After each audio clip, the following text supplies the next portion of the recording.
All right, thanks for joining along on a Bible study. We're going to be talking about what happens after one dies. And this study is going to be, it's going to complement other videos that I intend on posting regarding the second coming, the millennium, the judgment, etc., and how the misunderstanding of these subjects Satan will use as a way of deceiving the masses in the end times or before the second coming of Christ. And so in that regard, this subject is very important.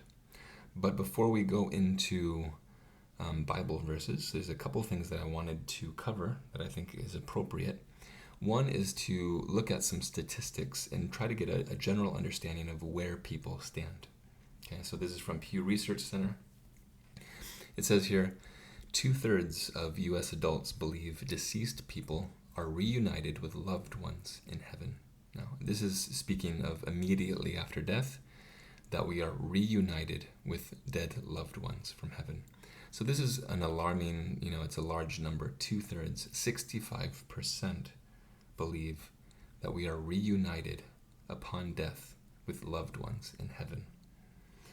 And then down here, nearly 50%, which, 44% of this demographic believe that, the dead or those that are in heaven can see what is happening on earth. And I think one of the more startling statistics here is 25%. I mean, that's 1 in 4 people, 1 out of 4, that believe that they are able, or the dead are able to have relationships with people who are still living on the earth.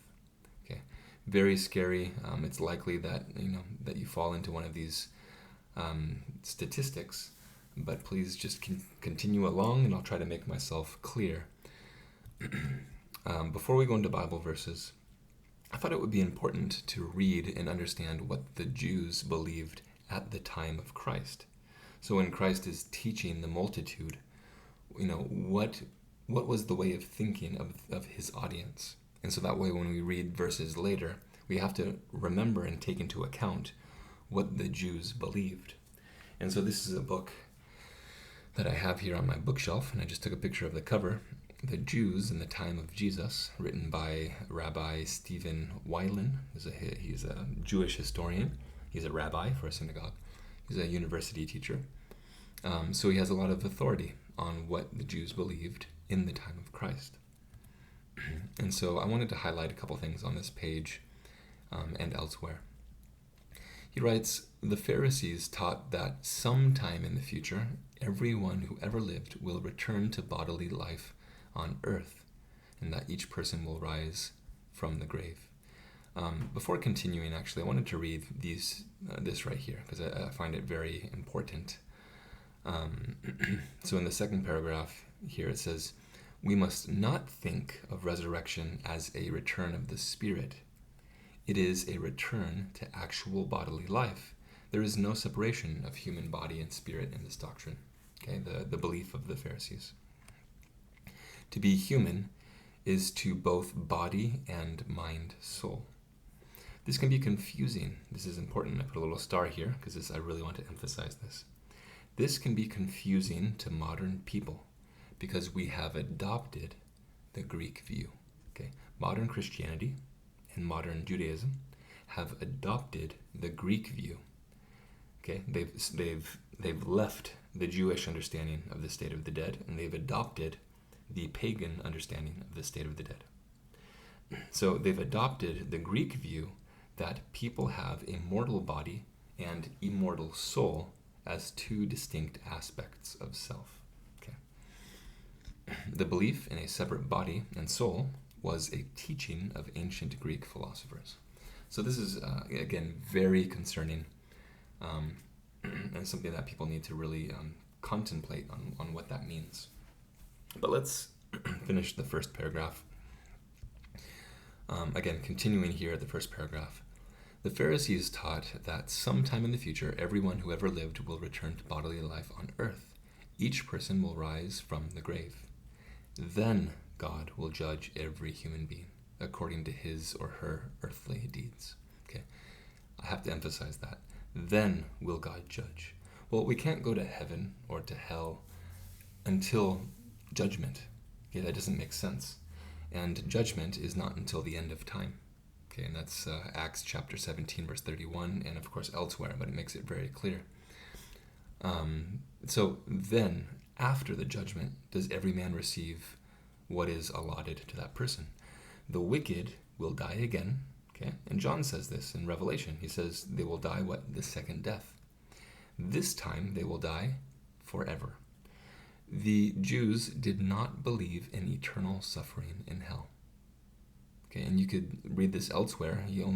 I can only have that written right here. But it's not, it's something we have to remember when we're reading the text, is that they did not believe in eternal suffering in hell. And we will go over that in great detail, verse by verse. But the wicked will die a second death, this time forever.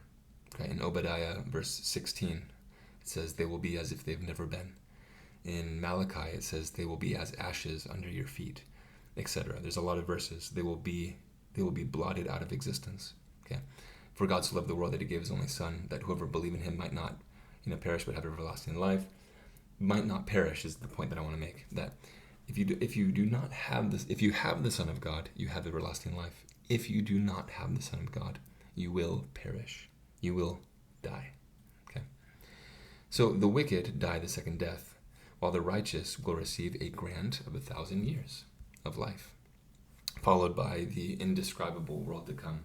So this millennium, okay, this 1,000-year period, and we're going to cover this in a video, is only given to the righteous. Okay, again, that's a whole other subject, but we'll come to that. You could read this on your own. We're going to cover it a little bit later. I guess I should mention, sometimes a lot of the confusion comes because in the New Testament, when it says hell, it's the Greek. It's using the word Hades, which is often tied to Greek mythology. Whereas whenever it's quoting the Old Testament, which was written in Hebrew, the word is Sheol, which is the grave or the place of unconsciousness. There's nothing there, and you can look that up, and we can look that up later in a concordance. In the Blue Letter, go to the Blue Letter Bible on Google and look up a concordance on the word Sheol. Okay, it's a place where there is nothing. It's the dead, the underworld. We're going to come to some verses, and again we'll kind of touch on some of these things. Eventually, Jews and Christians adopted the Greek belief in the eternal soul and added it to their belief in the bodily resurrection. Okay. Very, very scary stuff. I'm not going to read all of this here, but the Sadducees, for example, did not believe in anything. They thought that when you were dead, you were dead. They did not believe in spirits, in angels, in the afterlife, in heaven. They were more just like politicians and lawyers, and they would argue with the Pharisees regarding the resurrection, because the Sadducees did not believe in the resurrection, whereas the Pharisees did believe in the resurrection. Okay, but we'll get to that more. Paul, if you recall, he was a Pharisee. And he wasn't just a Pharisee, or he didn't identify just as a Pharisee before his conversion. He also said after his conversion, he identified as a Pharisee. And so here in Acts chapter 23, this is 20 years or more after the cross. It says, "But when Paul perceived that one part were Sadducees and the other part were Pharisees, he cried out in the council, 'Men and brethren, I am a Pharisee.'" Now I don't think that Paul lies, but he's saying, "I am a Pharisee, the son of a Pharisee, of the hope and resurrection of the dead, I am called into question." So remember, the Sadducees did not believe in afterlife or resurrection, whereas the Pharisees did. And so Paul is trying to put a little wedge between these guys to argue and also emphasize and bring into view the resurrection that is brought by Christ. And Paul, being a good Pharisee, he writes in Philippians chapter 3, "If by any means I might attain unto the resurrection out from the dead." So Paul's hope wasn't in death and floating somewhere immediately after death. We're going to come to those verses.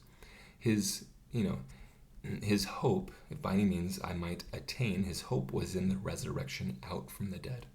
Okay, again, we'll continue actually to this. We'll continue a lot of these things. They all relate to each other. Here's another page by Stephen Weiland, regarding the afterlife. I don't really want to go into, but I wanted to look at some texts, some Bible texts, and this is not exhaustive because you could look it up yourself. I don't have to put down 50 verses, but just to make a couple concepts, make them clear.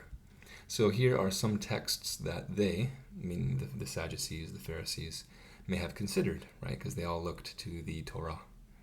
So in Genesis 2:7, and the Lord God formed man of the dust of the ground and breathed into his nostrils the breath of life, and man became a living soul.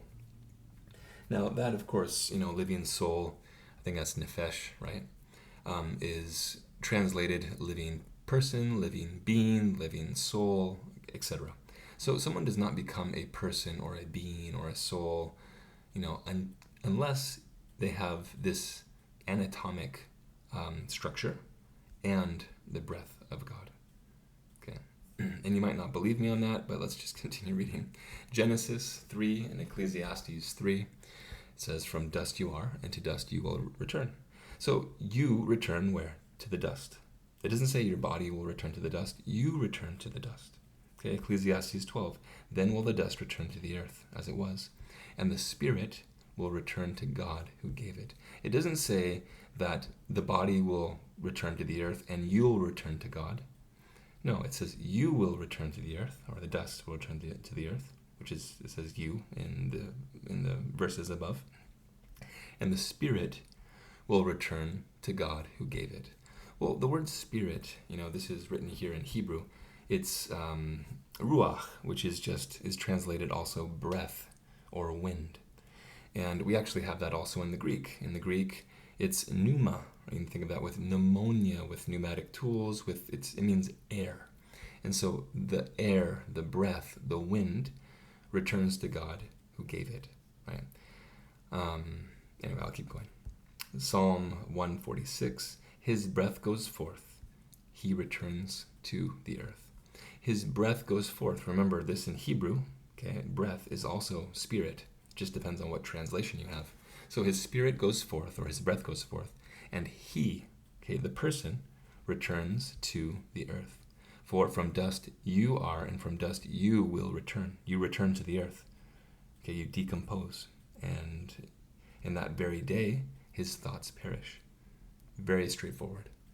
Ecclesiastes 9, "For the living know that they will die, but the dead know not anything." Continued, "Whatever your hand finds to do, do it with all your might, for there is no activity, or planning, or knowledge, or wisdom in hell where you are going."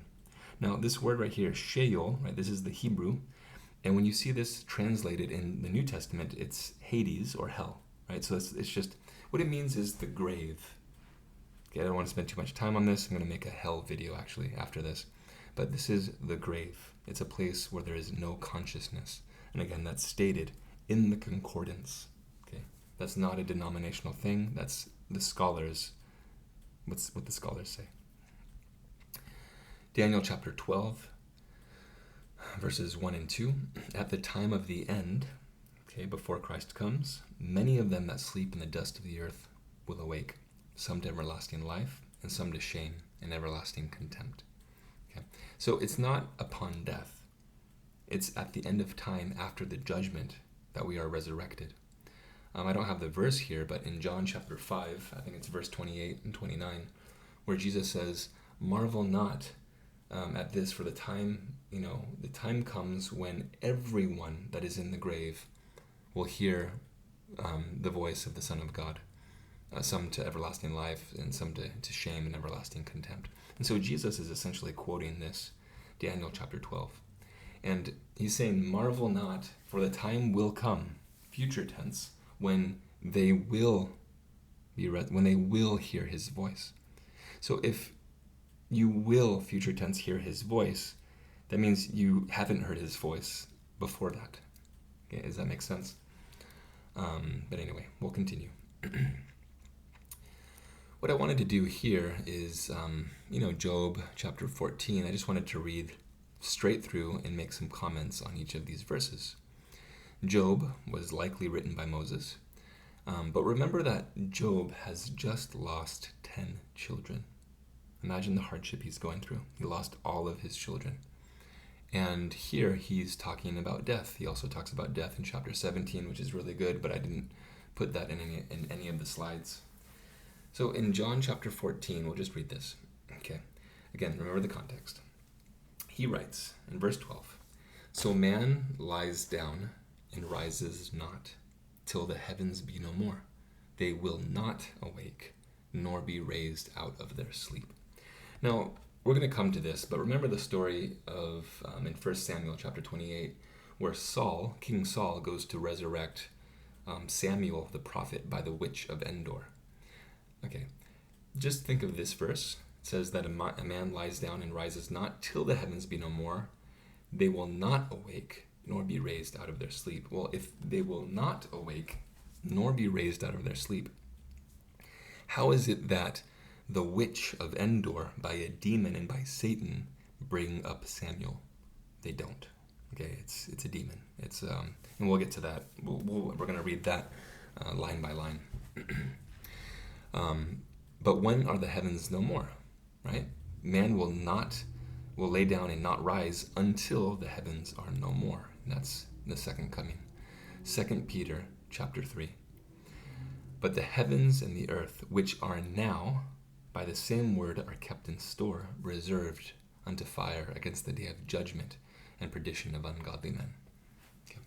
So, again, if Job says here that the dead will not rise until the heavens be no more, that means that here in 2 Peter, they were still in the grave, because Peter probably wrote this, like 30 years after the cross. And so, the people were still sleeping in the earth, according to this text. Matthew 24, "Immediately after the tribulation of those days will the sun be darkened, the moon will not give her light, and the stars will fall from heaven, and the powers of heaven will be shaken." Okay, again, they will not rise until the heavens are no more. And that is, context, second coming. The next verse, verse 13, "Oh, that you would hide me in the grave, that you would keep me secret till thy wrath be past. Okay. And that you would appoint me a set time and remember me." Okay. When does this occur? When, here Job is saying that you would hide me in the grave and keep me secret until your wrath is past.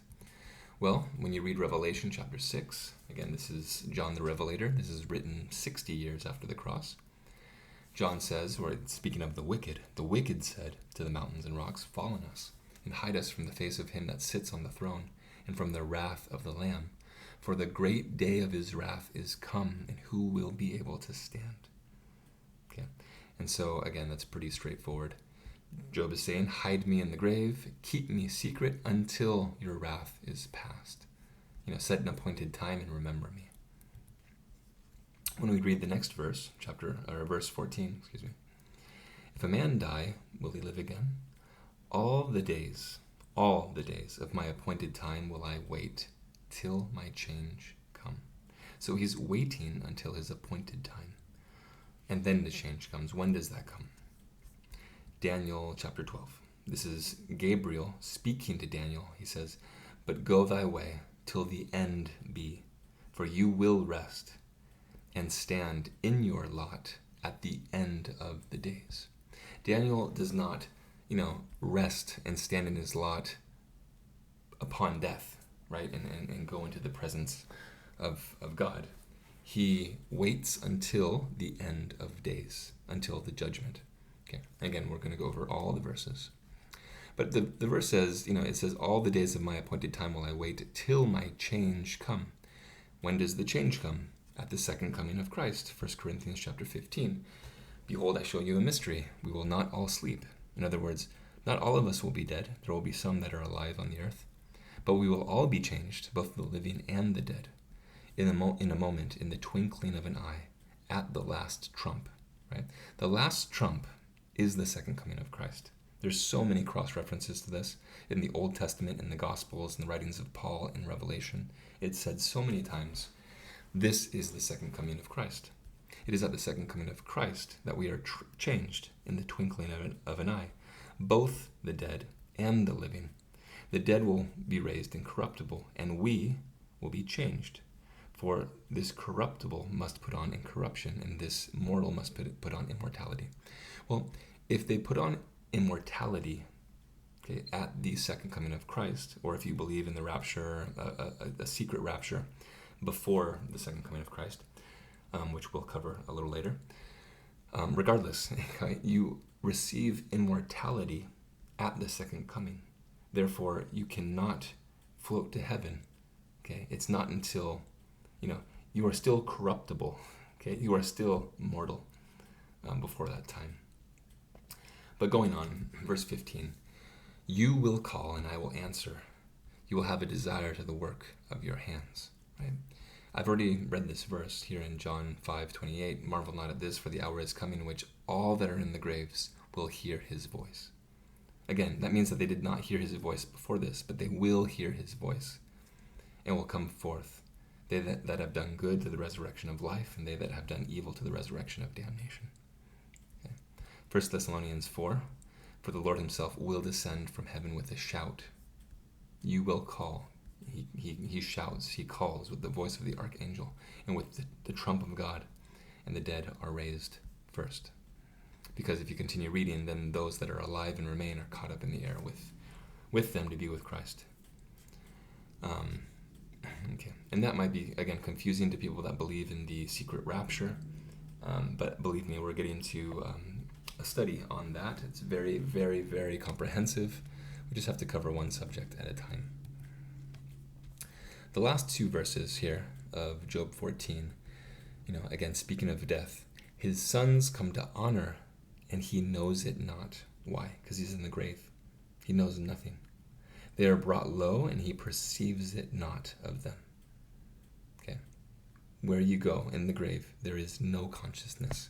Whether you believe this is for the righteous or for the wicked, there is no consciousness.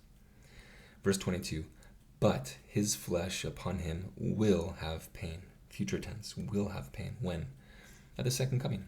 Right? There's the special resurrection. There's the resurrection of the dead that's outlined in Revelation chapter 20.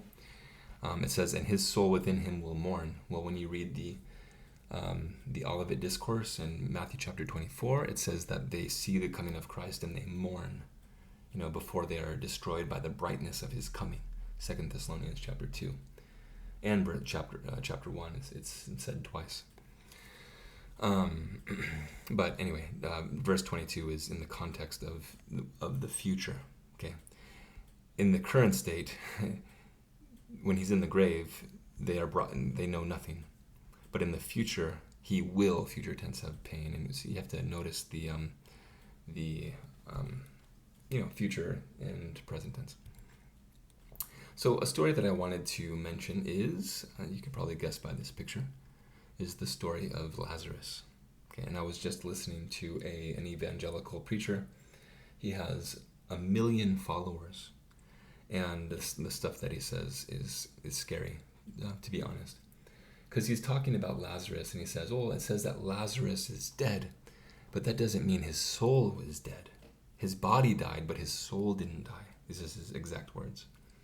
And that's scary to me, because that's exactly what Satan said to Eve. You will not surely die. And so here we are, modern Christianity is saying the lies of the serpent, and it's just being repeated. You will not surely die.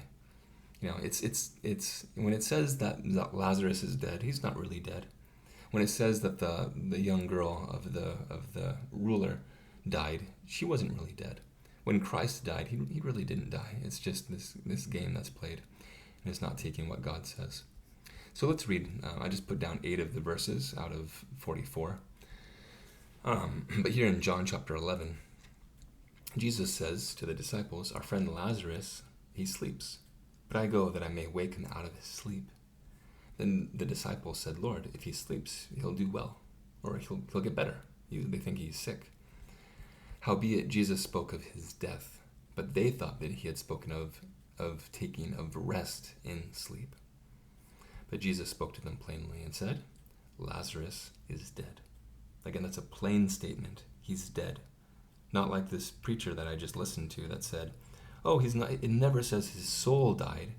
I mean, what? That's some scary stuff, and I hope you don't believe that. In verse 21, skipping some verses. Then said Martha to Jesus, Lord, if you had been here, my brother would not have died. But I know that even now, whatsoever you ask of God, he will give it to you. Jesus said, your brother will rise again. Again, future tense. Jesus speaking, your brother will rise again. Not that your brother has risen again. No, not present, future. Your brother will rise again. Martha says, I know that he will rise again in the resurrection at the last day. Again, the hope here was not, floating, going to heaven immediately after death. It was the hope in the resurrection of the dead at the last day. And we'll see that to come. So what do you think is the next story that I want to cover? It's actually a parable. You can see here this gulf in between them, between the torments of hell and in heaven. And this is the parable of the rich man and Lazarus. And the reason why I say it's a parable, and sometimes people will become upset and say it's not a parable, it's a parable. Because he's speaking to the Pharisees in verse 14. And the Bible makes it pretty clear in Matthew chapter 13, verse 34. All these things Jesus said to the multitude in parables, and without a parable spake he not unto them, that it might be fulfilled which was spoken of by the prophet, saying, I will open my mouth in parables. I will utter things hidden I'm always thinking of, I have different versions of the Bible in my head. I will utter things which have been kept secret from the foundation of the world. Okay, Psalm 78. Okay, Jesus never spoke without using a parable. The only time that he spoke plainly is, it's mentioned in John chapter 16 when he's with his disciples, and he says, I speak to you plainly. He speaks to his disciples plainly, but to the multitude, always in parables, and especially if he's in the presence of Pharisees. And so this is a parable, and it's surrounded. There's 5 parables that precede it, and so it's just in a chain of parables. I don't want to read this whole thing actually, because I don't want to take all that time. But most people will see that it's a rather to think of this as being literal, is, I don't want to say anything. It just doesn't make sense. Here you have the rich man saying to Abraham, send Lazarus that he might dip his finger in water and cool my tongue, for I am tormented in this flame. That's not possible, actually. I have some verses I'm going to skip to. This is a really good article. I can put the link in, but it's written by John Andrews, The Rich Man and Lazarus. And here are some verses. For example, the Lord knows how to deliver the godly out of temptation and to reserve the unjust to the day of judgment to be punished. And it's mentioned over and over again, reserved. All of these verses are pointing to a future time of judgment and punishment. But that judgment and punishment, according to a myriad of verses, cannot come until the judgment, which is at the end of time. And so when it says that Lazarus is being tormented in hell, and he could look off into the distance and see Abraham and Lazarus, and he could talk to them across the gulf, I mean, it's not possible. That's not what the Bible says anywhere. And he's talking to Pharisees and the multitude who believe that there is no consciousness after death. That's what his audience believes. And so the point is, what is he trying to communicate in this story? And so you could read this for yourself, and you can pause and read this for yourself. But what it comes down to really is these last 3 verses. The rich man says, I'm worried about my family, my brothers. Can you please warn them? Abraham said to him, they have Moses and the prophets. Let them hear them. But the rich man said, no, my father Abraham. But if one went up from the dead, they will repent. Okay, that's what he thinks. That's what the wicked man thinks. If one goes up from the dead, they will repent. But Abraham says, if they do not hear Moses and the prophets, neither will they be persuaded, though one rose from the dead. Okay? That's the point. Even if someone was raised from the dead and told you the truth, it would not persuade you. It wouldn't change your spiritual walk. It wouldn't change your mind.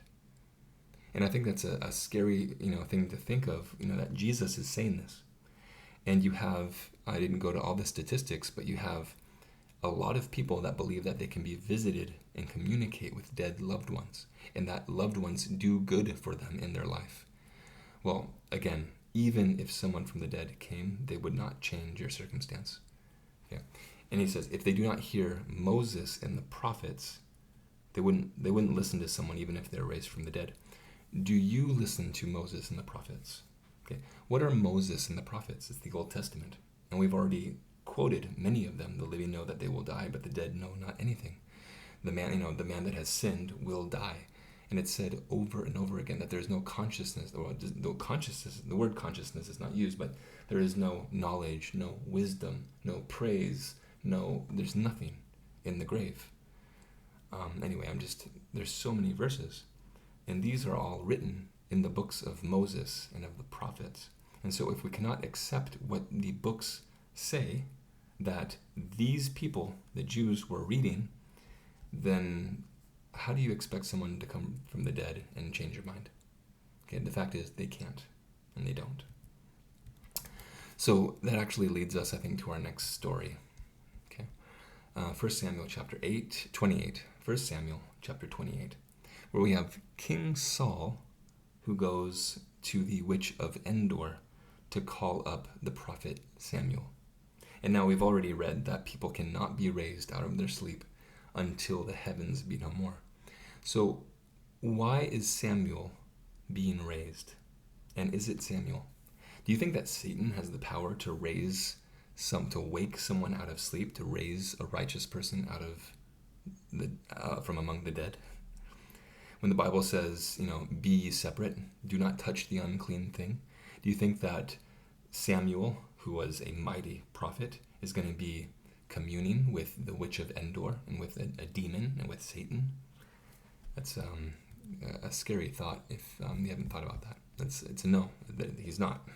He can't. And so, 1 Samuel chapter 28, let me start in verse 5. And when King Saul, saw the host of the Philistines, he was afraid, and his heart greatly trembled. And when Saul inquired of the Lord answered him not, neither by dreams, nor by Urim, nor by prophets. Now, God always answers us. He does not turn a deaf ear. But if we live in sin, if we live in known sin, we're not going to hear his voice. And so Saul is inquiring of the Lord, but Saul had not truly repented. And so here the Lord does not answer him, nor by dreams, by Urim, the stone that was on the breastplate of the priest, nor by prophets. And so what does Saul do? He goes to a witch. Then Saul said to his servants, seek me a woman that has a familiar spirit. What is a familiar spirit? Well, if you go to the dictionary, it's a demon attending and obeying a witch. Okay, that's the definition. So he's going to a demon. So seek me a woman that has a familiar spirit, that I might go to her and inquire of her. And his servant said to him, behold, there is a woman that has a familiar spirit at Endor. Saul disguised himself and put on other raiment, and he went, and the two other men with him. And they came to the woman by night. Nothing ever good happens at night. And he said, I pray thee, divine unto me by the familiar spirit. So he acknowledges that he has a demon, that the witch has a demon. Divine unto me by the demon, the familiar spirit, and bring me him up, whom I shall call, who I shall name unto thee. Then said the woman, whom will I bring up to thee? And he said, bring to me Samuel. And when the woman saw Samuel, she cried with a loud voice. And the woman spake to Saul, saying, why have you deceived me? For you are Saul. A couple things here. The woman saw Samuel. Okay? Saul did not see Samuel. It's like if you go to a witch and she's looking into her crystal ball and she says, I see a man with a mustache. And you say, oh, that's Anyway, so here's some trickery. But what I think is interesting is she says, "Why have you deceived me? You are Saul." How does she know that it's Saul? The demon told her. Because she doesn't even know who Samuel is, or might not have known who Samuel was. Verse 13. And the king said to her, "Do not be afraid. What did you see?" And the woman said, "I saw gods." In Hebrew, this is Elohim. "I saw Elohim," which is also translated judges, and it's attributed actually to angels. You could say, "I saw angels ascending out of the earth," evil angels. "I saw Elohim," or fallen angels, gods, ascending out of the earth. And he said to her, "Of what form is he of?" And she said, "An old man comes up, and he is covered with a mantle." And Saul perceived that it was Samuel. Again, Saul never saw Samuel. He was just going off of a vague description that the witch was giving. And he stooped with his face to the ground, and he bowed himself. And Samuel said to Saul, "Why have you disquieted me to bring me up?" Okay. Again, you cannot bring people up out of the dead, according to Job chapter 14 and elsewhere. Again, I'm not doing an exhaustive study. And so, of course, Saul answers that he's in distress, and then Samuel says, "You will die in battle." Okay, you could read the rest for yourself. I have here on my bookshelf also a book by Josephus, who's a Jewish historian of the 1st century. His father was a priest. He was raised with Pharisees. Half of the historians say that he was a Pharisee. Others say that he just was raised with Pharisees, but he was not actually a Pharisee himself. The point I'm getting to is, what is his perspective? Remember, Pharisees believed in soul sleep. They believed that the body remained asleep until the second coming, the resurrection of the dead. And so I don't know if I'm going to read this. This is just out of one of his books, The History of the Jews, where he talks about this story with Samuel and Saul, and he essentially says the exact same thing. So I just took a picture, and I think I'm just going to skip it, and you could read it if you'd like. But just notice, what he says. And there's no real, this is not Samuel, is what I'm trying to get to. The more that you study this, it was not actual Samuel that was raised. Because why? Why would the witch of Endor? You've never seen a righteous person come up for anyone in the Bible, but here you have a witch calling up someone for King Saul, who was a wicked king. And how could the wicked, two wickeds don't make a right. That's what it is. And so there's a website here I was looking at briefly, Bible verses that say that Christian believers go to paradise immediately after death to be with Jesus in heaven. So there were a lot of verses, but I only put 3 because I found that all the rest of them, they had no context to even remotely saying this, which is quite amazing how often we read a verse and we're blind and we don't really see what's being said. So I didn't put them in because they were all just silly. They were silly verses. So what I thought I'd do is just mention the top 3, the ones that are always used, because the other ones are so weak. So Luke 23, verse 43, Jesus answered him and said, "Truly I tell you today, you will be with me in paradise." And so here Christ is speaking to the thief on the cross. And remember, there's a couple things to be said here. There was no punctuation when writing in Greek or in Hebrew. And so you could read this verse in 2 ways. "Truly I tell you, comma, today you will be with me in paradise." Or you could read it, "Truly I tell you today." Which day? The day of the cross, the most significant day all throughout eternity. "Truly I tell you today, you will be with me in paradise." And the way that you, I guess, kind of figure out which one it is just thinking about the text. He says, "You will be with me today in paradise." Does that work? Christ did not go to paradise that day. He actually, it says that his soul went into Sheol, it went into the grave.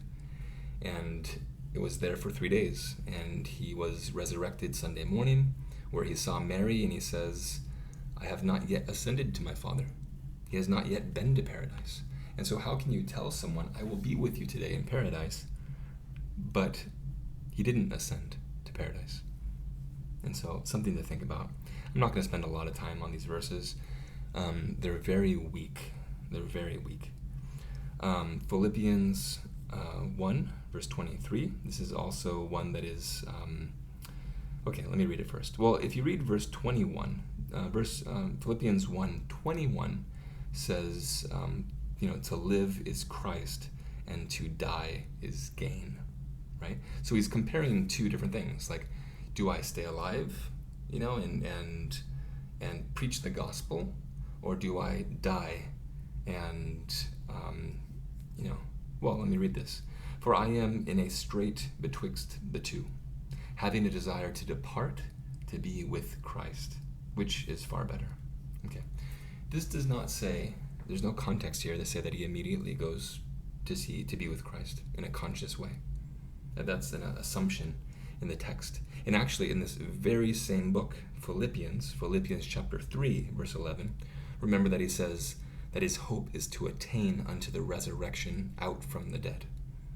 Right? His hope is in the resurrection. It's not, he has a desire to, once you die, that's you've fought the good fight. Your record is done. You can't add or take away. And so once death comes, you sleep in the grave until the resurrection.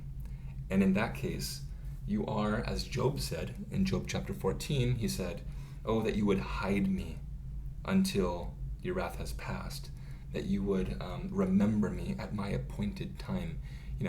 You are with Christ, okay, in a, not in a conscious way, but in a protected way, in that his promise is as good as gold, okay, and that he will resurrect you when he calls you out from the grave. And so this verse, you cannot base your whole theology on a verse that is not, it's not, it doesn't say that you will float away immediately and go to heaven to be with Christ. That's not what it's saying. And so we have to look at things in context, right? We have to compare Philippians with Philippians. We have to compare Paul's writings with Paul's writings. We have to compare this verse with the Old Testament. We have to compare this with the writings and the sayings of Christ, etc. And so this is an abused text, a misused and abused text. 2 Corinthians 5:8. This is probably the one that's used the most. And that's why I put it for last.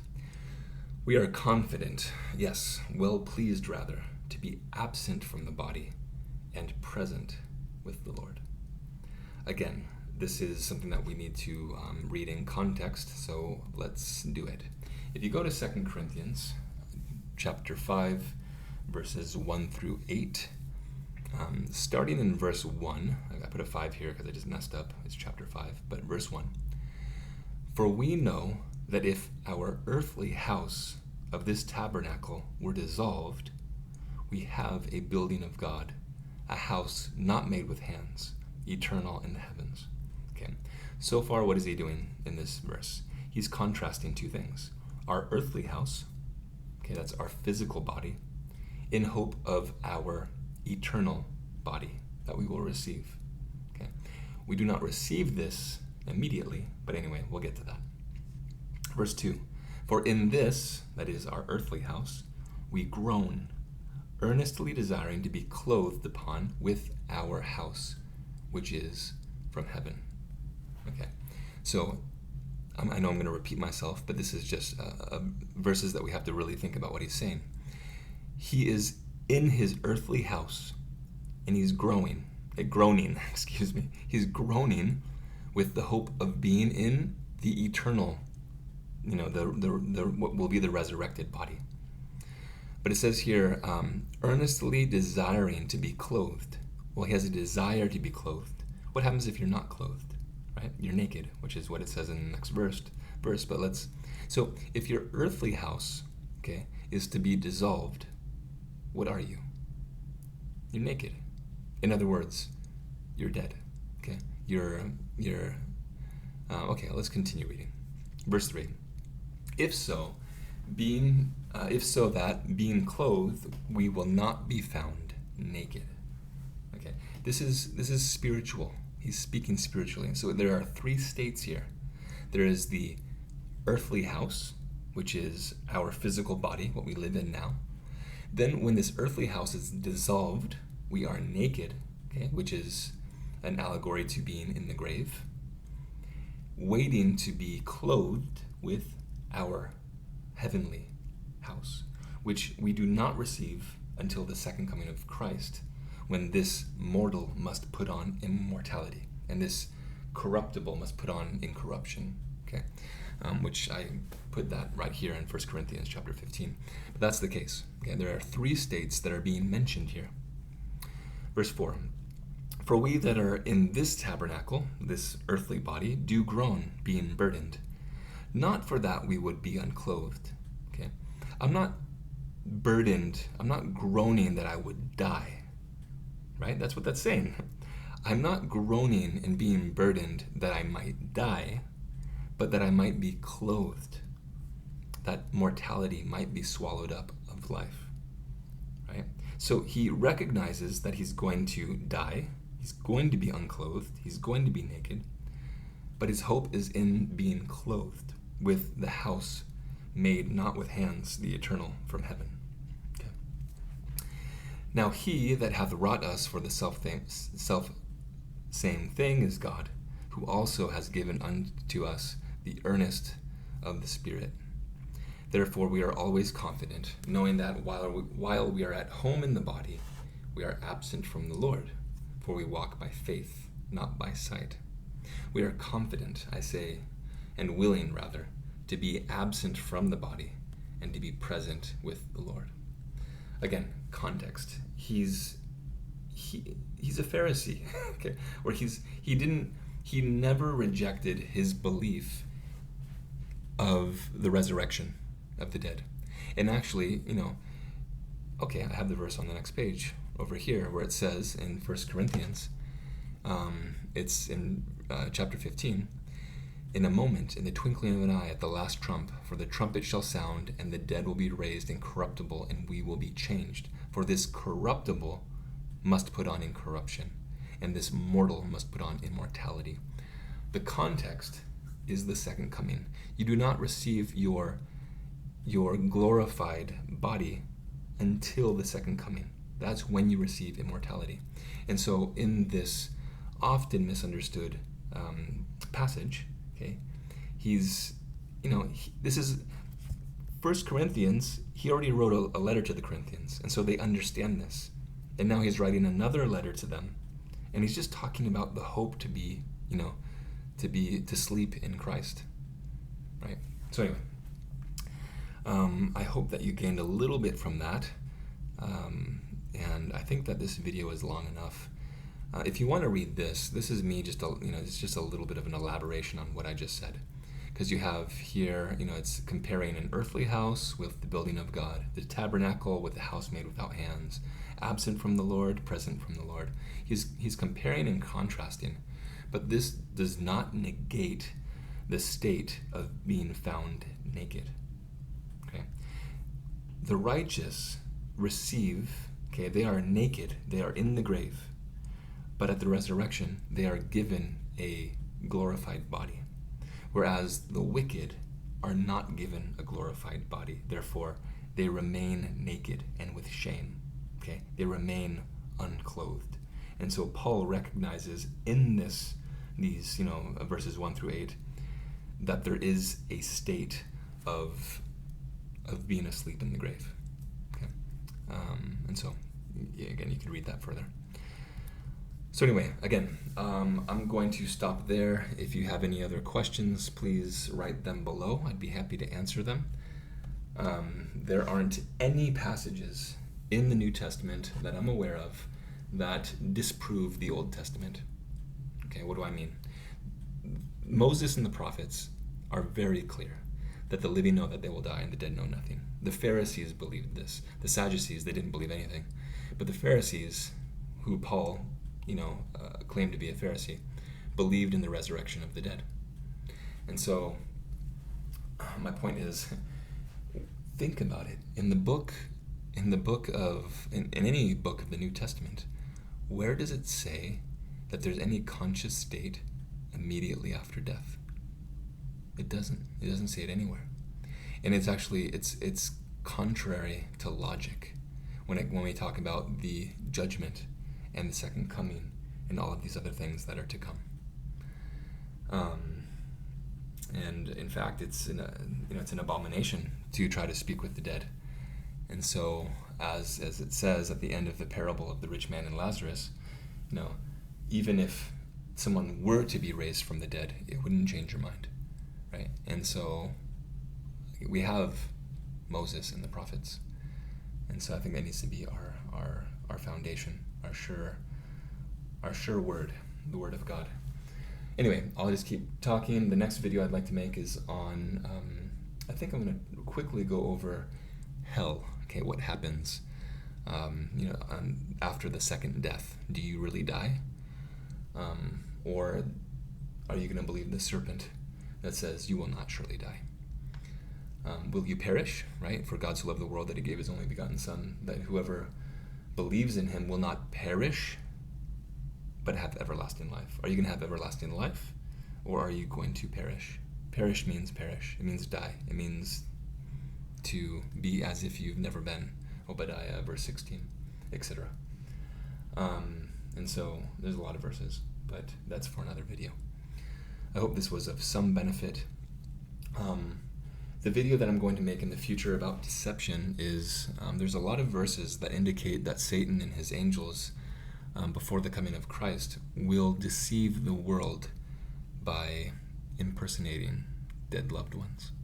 And so having a belief that you can communicate with the dead, first, is an abomination according to the Old Testament, but second is extremely dangerous, because according to the scriptures, according to prophecy, from my understanding of prophecy, that is going to be used against you. And the angels know very well, they have records. Everybody has a recording angel. And just as God sends a recording angel, Satan, unfortunately, he also has angels that watch, where we might fall. And so we are well studied. And, dead loved ones, they have records, and they know them. They know their mannerisms. They've watched them. And so for an evil angel to mimic a dead loved one, I don't think is that difficult. For a demon to come and impersonate Samuel, so I'm just giving caution, warning to contemplate these things if you are one that believes that you can communicate with the dead, or that the dead have some conscious state at this time. Okay, I'll leave it at that. Until next time. Thanks, guys.